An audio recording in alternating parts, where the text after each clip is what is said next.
Hello, nanapod ko sa bukid ning saka napod mi sa bukid doon niya atol man nga nag-uwan. Lapok na sad kay ang karsada ang sakyanan ko tubra sa ubos. Kay ang gisaminto nga karsada ko tubra diha. Diri way apil pertig yung lapok ka. Diri na lang ko sa ibabaw para makaagita. Oh, kalapok. Hinay-hinay lang jud tag-agi kay dangog kaayo ang karsada. Unsa na ni naatol man nga nag-uwan diri sa bukid. Init naman unta to.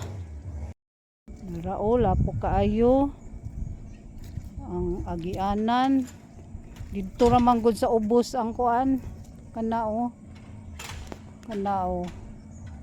Lapok jud kayo ang among agianan. Diri ko sa ibabaw diri. May na lang ni diri. May gali nakadala ko og boots. Ang boots dito ra sa sakyanan na perti ng lapok ka.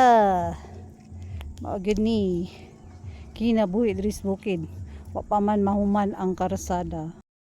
Na nagtiniil kay itong usa ka bata o. Padung sa ubos kay lapok jud kay tanan. Bukid is life. Diri lapok kung mag-ulan. Antos lang. Sana mahuman na jud ni maabot na diri sa ibabaw ang pag-ayo sa karsada. Ay lapok jud kayo.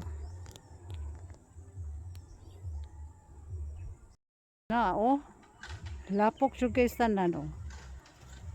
Oh, dito ra sa ubos ang semento.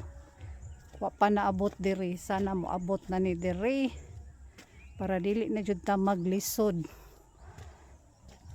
Muagi. Ano ako sa ibabaw. Hapit na ko mo abot sa payag. Oh. Kalapok sa karsada oh. Pilit-pilit. Pero kung dili mag-ulan, makasaka ra jud ang sakyanan.